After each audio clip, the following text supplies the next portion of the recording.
Oi pessoas, tudo bom?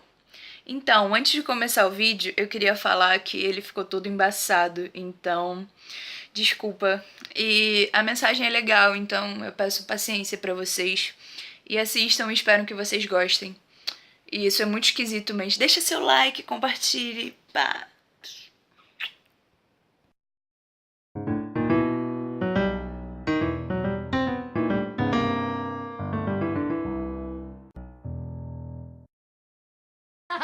Yo, I'll tell you what I want, what I really, really want. So tell me what you want, what you really, really want. I'll tell you what I want, what I really, really want. So tell me what you want, what you really, really want. I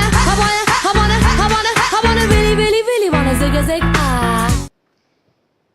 Hello! Feliz Dia das Mulheres pras mulheranas da porra que nós somos. Eu sempre ouvi dizer que o Dia das Mulheres começou a ser marcado depois que teve aquele incêndio numa fábrica têxtil em New York. E aí eu pesquisando hoje um pouco mais, eu descobri que na verdade não é bem isso. Que as lutas começaram há muito tempo. O primeiro Dia Nacional da Mulher foi celebrado em 8 de maio de 1908 nos Estados Unidos, quando cerca de 1.500 mulheres aderiram a uma manifestação em prol da igualdade econômica e política no país. No ano seguinte, o Partido Socialista dos Estados Unidos oficializou a data como sendo 28 de fevereiro, com um protesto que reuniu mais de 3 mil pessoas no centro de Nova York e culminou em novembro de 1909, em uma longa greve têxtil que fechou quase 500 fábricas americanas.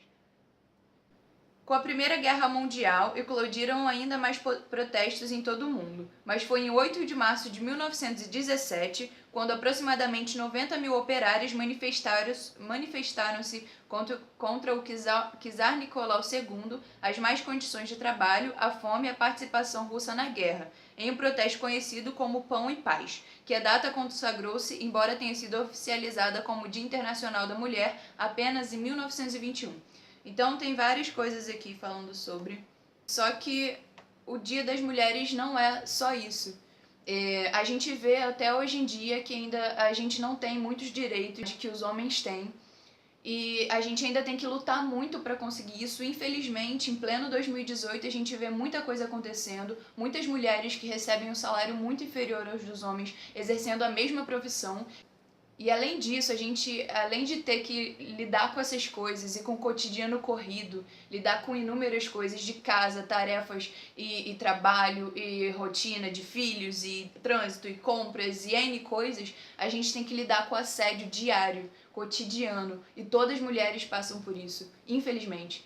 E a gente sofre com isso constantemente. São assovios, frases, olhares. Eu fiz umas pesquisas e vi que o Brasil tem 12 assassinatos de mulheres e 135 estupros por dia, segundo a Folha de São Paulo. Pesquisa do Datafolha mostra que 1 em cada 3 mulheres sofreram algum tipo de violência no Brasil no último ano, segundo o exame. 40% das mulheres acima de 16 anos sofreram algum tipo de assédio. 20,4 milhões de vítimas receberam comentários desrespeitosos na rua. 5,2 milhões sofreram assédio físico em transporte público. 2,2 milhões de mulheres serem beijadas ou agarradas sem consentimento.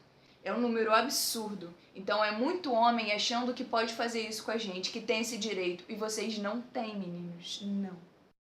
E além disso tudo, ainda tem a questão estética, que nós mulheres sofremos muito mais do que os homens. Os homens sofrem também com essa questão, mas nós somos absurdamente massacradas. Nós julgamos e somos julgados o tempo inteiro pelo corpo, pela aparência, pela estética. Cabelo, unha, maquiagem, pele perfeita, depilação, roupas da moda, beleza, sapato. E tem aquelas famosas frases, né? Senta que nem moça, se comporta, se cala, obedeça. E a gente não vai se calar mais.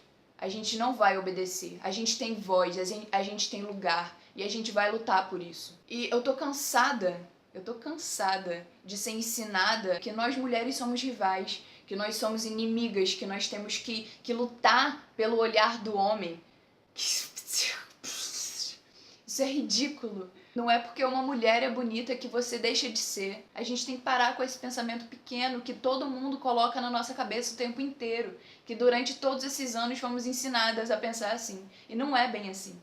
Quantas histórias de homens você já ouviu que são fofoqueiros e que são inimigos e que falam mal uns dos outros pelas costas e que as mulheres vão se reunir nos bares para tomar cerveja? Acho que nenhuma, né? Mas ao contrário sempre acontece. E por que isso? Porque todas essas histórias são assim. A gente tem uma supervalorização do corpo, da estética. A gente olha muito para isso. A gente não escolhe o corpo que a gente nasce, mas a gente escolhe se a gente dá ouvidos e acredita nisso tudo que eles falam pra gente. Que tem que ser assim ou tem que ser assado, se fugir disso não serve, é lixo. A gente tem que parar de acreditar nisso e tem que parar de propagar isso. Você já se achou feio por causa de alguma característica do seu corpo? Eu acho que todos nós. E por que isso? Porque a gente propaga isso. E quantas vezes você fez um comentário malicioso a respeito do corpo de alguém? Então a gente tem que parar para pensar se isso faz sentido, a gente continuar falando essas coisas. Então vamos mudar nosso olhar a respeito da gente mesmo e a respeito do outro. Vamos começar a prestar atenção em outras coisas, além do corpo, além disso tudo. Vamos prestar atenção no que a pessoa é de verdade. E não aceite que ninguém te diga que você é menos do que brilhante, porque você é. Só você viveu o que você viveu, só você passou pelas dores que você passou e passa. Só você pode contar a sua história. Então desperta em você o melhor ser humano que tem. Desperta e potencializa as suas melhores qualidades e propague isso. E vamos pensar a respeito de como a gente olha pra gente mesmo em corpo e como que a gente olha pro outro.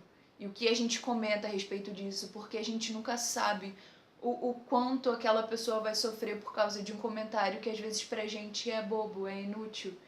Isso pode fazer muito mal. E um corpo é só um corpo, é só uma coisinha emprestada, é pequeno.